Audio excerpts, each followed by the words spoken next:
36,400,000. That is the expected number of intelligent civilizations in our galaxy according to Drake's famous equation. For the last 78 years, we had been broadcasting everything about us: our radio, our television, our history, our greatest discoveries, to the rest of the galaxy. We had been shouting our existence at the top of our lungs to the rest of the universe, wondering if we are alone. 36 million civilizations.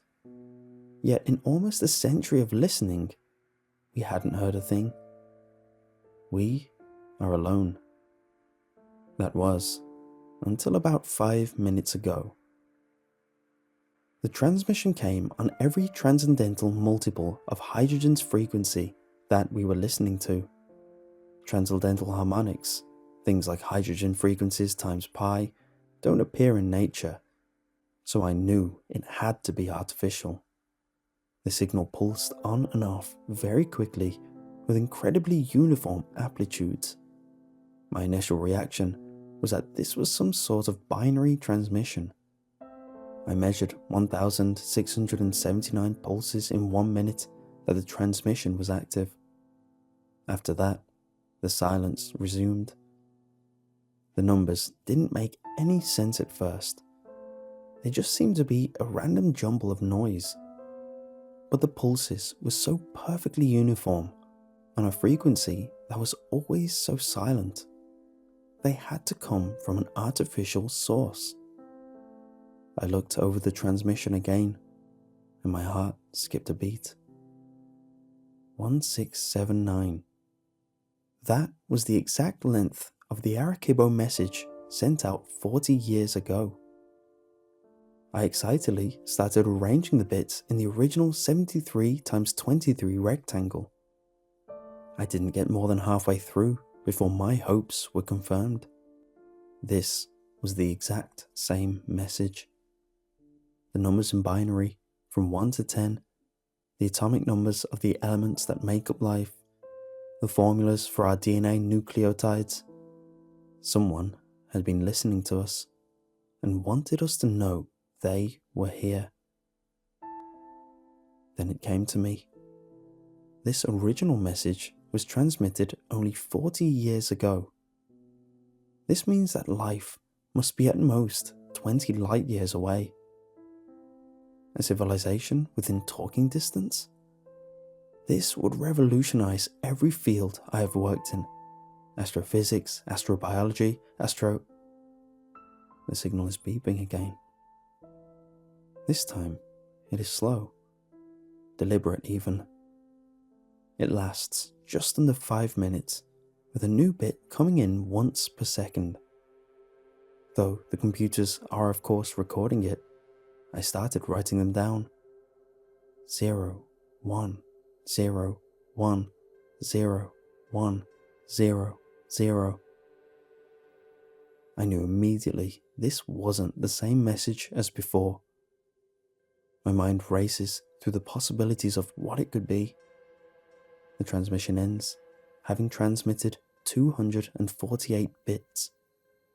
Surely this is too small for a meaningful message. What great message to another civilization can you possibly send with only 248 bits of information? On a computer, the only file that small would be limited to text. Was it possible? Were they really sending a message to us in our own language? Come to think of it, it's not that out of the question. We had been transmitting pretty much every language on Earth for the last 70 years. I began to decipher with the first encoding scheme I could think of, ASCII. 0, 1, 0, 1, 0, 1, 0, 0. That's B. 0, 1, 1, 0, 0, 1, 0, 1. E. As I finish piecing together the message, my stomach sinks like an anchor. The words before me answer everything. be quiet, or they will hear you.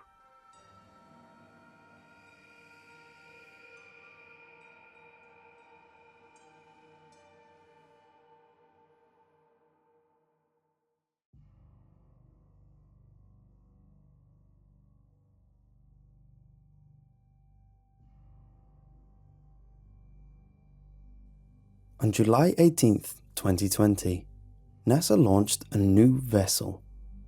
6 astronauts boarded Goliath 1 and set off to prepare the first human colony on the moon. The preparations were expected to take a year, but the vessel carried 6 months of additional food past that expectation in case of emergency. Radio communication was possible only on the side of the moon facing the Earth. The astronauts were told to remain in this area to maintain radio contact. The astronauts landed on the eastern border of the Serenitatis. This lunar mare was largely covered in basalt and held few craters, making it perfect for colonization.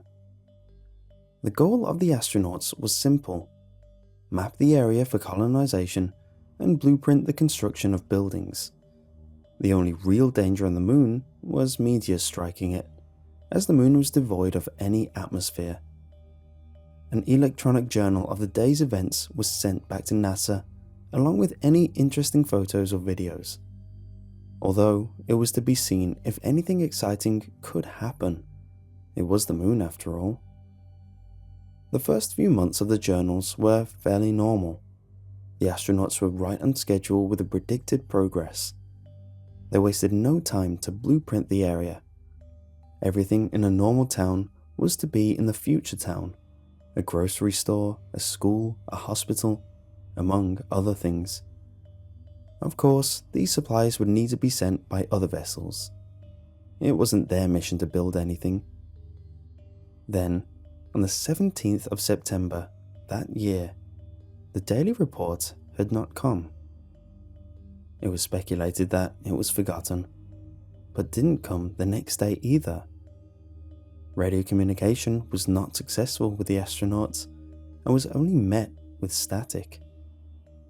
The radio tower was seen as working perfectly. It seemed that the astronauts were simply not within range of it. Several missing videos were later recovered from this site. The following is a description of each video. The astronauts were told to label their videos by date, using numbers following the date if more than one video was recorded that day. The first video was labelled appropriately as Sept 16 2020. It was around 10 minutes long and is mostly spent examining small craters near the border of the mare. Near the end of the video, the astronauts talk about hearing scratching noises from the crater, but this wasn't audible. The journal sent to NASA for the 16th of September did not mention this noise. The second video is also labelled appropriately as Sept 17 2020. This video was also focused around craters, specifically the nearby Bessel crater. This is an exceptionally large crater, over 9 miles across and a mile deep. The plan was to eventually build a bridge across the crater. This video is roughly the same length of the previous video. The astronauts begin to make notes of the crater when the scratching sound is heard again. This time, however, it is quite audible and appears to be coming from the basin of the crater. The sound becomes so loud it begins to irritate the astronauts. One of the men looks down over the edge to find the source of the noise. A force unseen by the camera suddenly pulls the astronaut into the crater. His screams are heard briefly before the camera is cut short. The third and final video is labelled Code 7700, please help. The date is unknown, but it can be assumed it is probably the next day. It begins with an astronaut with an oxygen tent talking to the camera. He explains in a calm voice that he has been unable to contact the radio. He also explains about how 2 of the astronauts have been horribly slaughtered. At this point, tears start to roll down his face, but he continues in a calm tone. The scratching noise from the previous videos is heard suddenly and sharply. The camera is knocked to an adjacent wall of the tent, and we listen to the astronaut pleading, followed by a heavy thump. The man continues to plead and cry out for help, stating that he can't breathe. The camera is completely turned away from the man, so it is not seen what is attacking him. We see blood begin to splatter the adjacent wall. The man continues to scream for help and is now completely bawling. Blood splatters a second time against the wall, alongside the sound of bones snapping and flesh being torn from them. His pleas for help suddenly stop, and we are just reduced to insane screaming and crying. As blood splatters against the wall again, a bit of brown liquid now mixes in with a bright red liquid. The tearing sounds has since been replaced with that of squishing and sloshing. The only sound the man makes now is a quiet death rattle. Suddenly, the man goes silent and several of his organs are tossed near the direction of the wall. Coincidentally, the night of September 18th was a red moon. None of the bodies of the astronauts from Goliath 1 were ever fully recovered. Colonization of the moon has been postponed until further notice. The team sent to investigate the radio communication problems the astronauts were having refused to talk to the public. Of the 4-man repair team, 2 have committed suicide since returning to Earth. While the 3 videos were recovered, a photograph was also recovered. It is still unknown as to what the photograph is.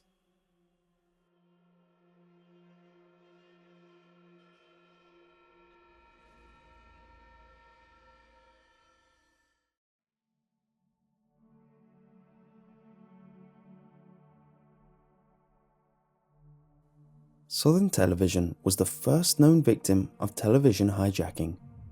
On the 26th of November 1977 at around 5:10 p.m, an quote-unquote alien managed to interrupt the broadcast of the local ITV station, Southern Television, via the Hannington transmitter. The voice overrode the UHF audio signal of the early evening news being read by the late Andrew Gardner from ITN. The interruption ceased a minute after the statement had been delivered, with the transmission returning to normal after an episode of Looney Tunes / Merry Melodies. Below is a transcript of what this alien had to say. This is the voice of Rillan, the representative of the Ashtar Galactic Command speaking to you. For many years now, you have seen us as a light in the skies. We speak to you now in peace and wisdom, as we have done to your brothers and sisters all over your planet. We come to warn you of the destiny of your race and your worlds, as you may communicate with your fellow beings the course you must take to avoid the disasters which threaten your worlds and the beings on the worlds around you. This is in order that you may share in the Great Awakening as the planet passes into a new age of Aquarius. The new age can be a time of great peace and evolution for your race, but only if your rulers are made aware of the evil forces that can overshadow the judgments. Be still now and listen, for your chance may not come again. All your weapons of evil must be removed. The time for conflict is now past, and the race of which you are a part may proceed to the higher stages of its evolution if you show yourselves worthy to do this. You have but a short time to learn to live together in peace and goodwill. Small groups over the planet are learning this and exist to pass on the light of the dawning new age to you all. You are free to accept or reject their teachings, but only those who learn to live in peace will pass to the higher realms of spiritual evolution. Hear now the voice of Vrillon, the representative of the Ashtar Galactic Command, speaking to you. Be aware also that there are many false prophets and guides operating on your world. They will suck your energy from you, the energy you call money, and will put it to evil ends, giving you worthless dross in return. Your inner divine self will protect you from this. You must learn to be sensitive to the voice within that can tell you what is truth and what is confusion, chaos, and untruth. Learn to listen to the voice of truth which is within you, and you will lead yourselves onto the path of evolution. This is our message to you, our dear friends. We have watched you growing for many years, as you too have watched our lights in your skies. You know that we are here, and that there are more beings on and around your Earth than your scientists admit. We are deeply concerned about you and your path towards the light, and will do all we can to help you. Have no fears. Seek only to know yourselves and live in harmony with the ways of your planet Earth. We of the Ashtar Galactic Command thank you for your attention. We are now leaving the planes of your existence. May you be blessed by the supreme love and truth of the cosmos. Later in the evening, Andrew Gardner apologized for what he described as a breakthrough in sound for some viewers. After some modern research, the interruption was recorded on tape and can be seen on YouTube and other video sharing sites. The broadcast message was considered to be a hoax by most sources, although some people still question the explanation of a transmitter hijack. You see, to this day, Vrillon is still at large. And since only the UHF audio signal was hijacked, we never got to see his face. So there is still a possibility that Vrillon really was an alien. And we ignored his request that we remove our weapons of evil for 41 years.